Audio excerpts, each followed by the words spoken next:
नमस्कार. संगीता चवळीस रेसिपीमध्ये मी आपल्या सर्वांचं मनःपूर्वक स्वागत करते. आज आपण ही जी वडी बघवत आहे तुम्ही, ती खास म्हणजे ओल्या नारळापासून बनवलेली आहे.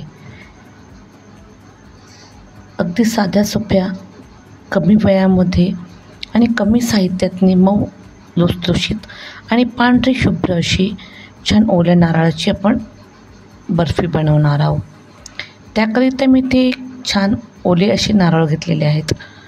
पूर्णपणे पाण्याने संपूर्ण असे भरलेले आहेत ते.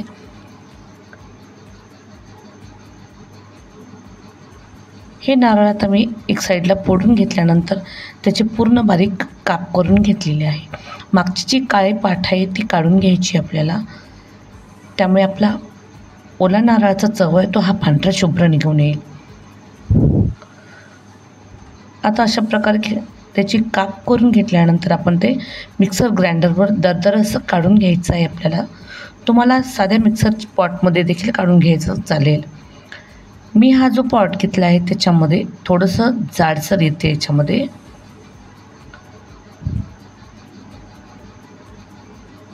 तुम्ही साध्या मिक्सरच्या पॉटमध्ये देखील याला बारीक छान काढू शकता. अशा प्रकारे 2 वेळा मी याला छान दरदर असं जाडसर किस काढून घेतलेला आहे.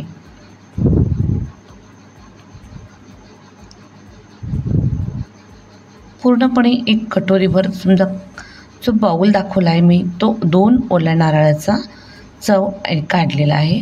तेवढ्याने तो पूर्ण फुल भरलेला आहे.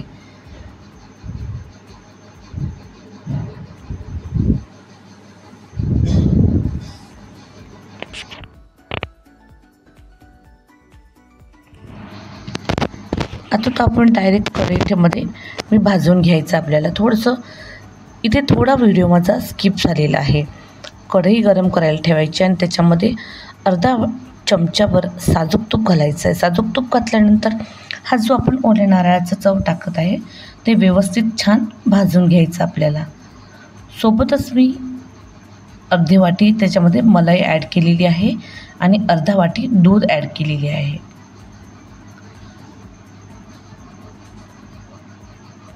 लगेच त्यानुसार मी त्याच्यामध्ये साखर ॲड केलेली आहे. किस मोजून घेतल्यानंतर साखर आपण त्याच्यापेक्षा थोडी कमी घ्यायची आपल्याला.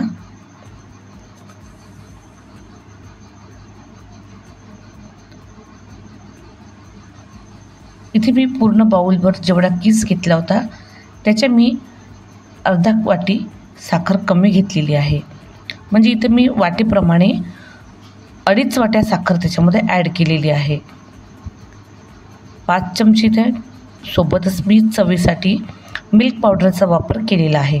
तुम्हाला जर मिल्क पावडर नको टाकायची असेल तर तुम्ही स्किप करू शकता.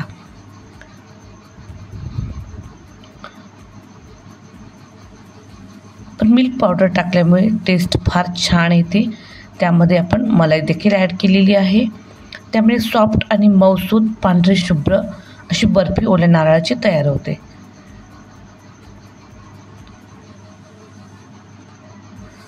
तुमच्याकडे मलाई अवेलेबल नसेल तर तुम्ही मिल्क पावडरचा वापर करू शकता.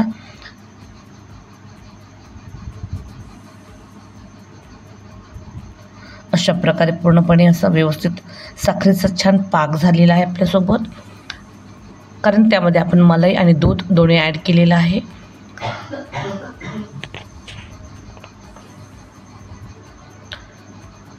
व्यवस्थित हा पूर्ण साखर मेल्ट झाल्यानंतर दुधासोबत व्यवस्थित चमच्याच्या चाराट्याच्या सहाय्याने आपण छान परतून घ्यायचं आहे हळूवारपणे. याला 15 मिनटं लागत आहे पूर्णपणे भाजून घेण्याकरिता. जोपर्यंत आपला तो लगदा छान कढई सोडत नाही आणि कढईच्या साईडला जेव्हा पांढरं शुभ्र असं दिसते साखर तुम्हाला, त्यावरून लक्षात घ्यायचं आपल्याला की आपली साखर पूर्णपणे मेल्ट झालेली आहे आणि आता गोळा बनायला तयार होत आहे. गोळा जेव्हा तयार होते त्याच वेळेस आपण आपली एक तूप लावून थाली तयार करून घ्यायची आपल्याला, जेणेकरून आपण वडी त्याच्यात सेट करून घेऊया. अशा प्रकारे छानपैकी भाजून झालेलं आपलं वडीचं साहित्य खूप सुंदर असं ड्राय झालेलं आहे. लगेच आपण तो चमच्याच्या साहाय्याने छान थालीमध्ये फैलून घ्यायचं आहे.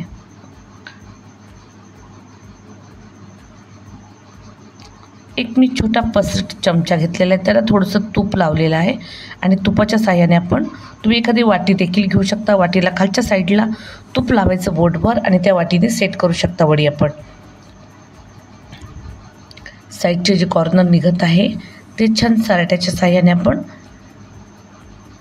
आतमध्ये करून सेट करून घेऊया आणि चमच्याने वरचा जो भाग आहे तो छान एकसारखा लेअरमध्ये करायचा आहे तूप लावून घेतल्यानंतर.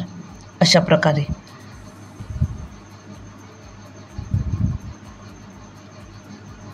म्हणजे वडी आपल्याला दिसायला फार छान लागेल आणि एकसारखा कापण्याकरता देखील सुंदर पडेल.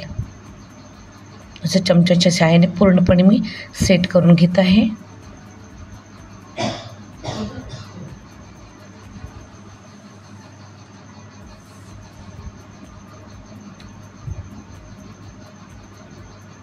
आता थाली आपण छान थंड होण्याकरिता ठेवूया. लगेच 1 तासानंतर ती थाली थंड झालेली आहे. थोडेसे आपण बदामाचे काप करून घ्यायचे आहे. सुरीच्या साहाय्याने मी त्याला हलकीशी काप पाडून घेत आहे. आधी अलगद आणि सोप्या पद्धतीने छान काप पडते.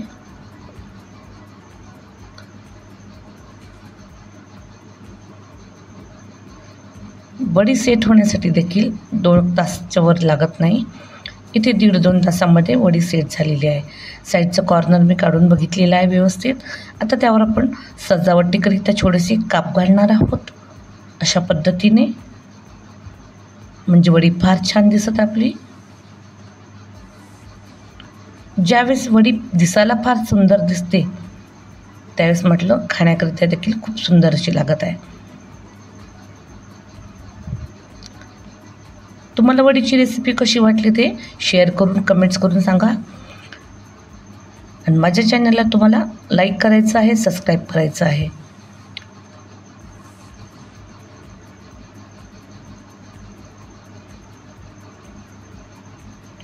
नवनवीन व्हिडिओ बघण्याकरिता घंटीचं बटन एकदा नक्की प्रेस करा.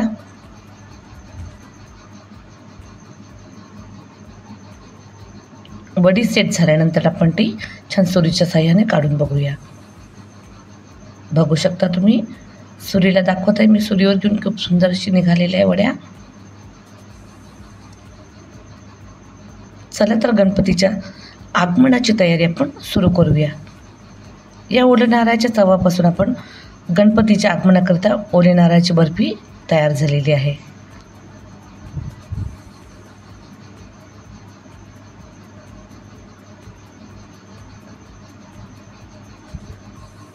आल्हादी आणि सॉफ्ट अशी बर्फी निघालेली आहे आपली.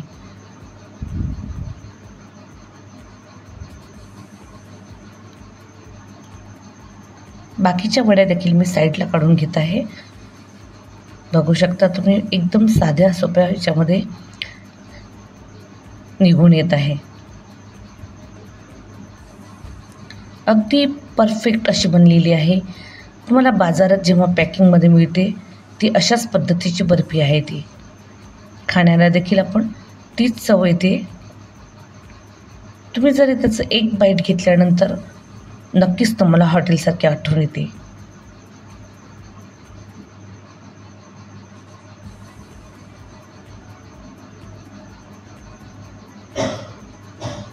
आहे का नाही आपली रेसिपी फार सोपी, कमी वेळ कमी साहित्यामध्ये आणि घरच्या साहित्यामध्ये.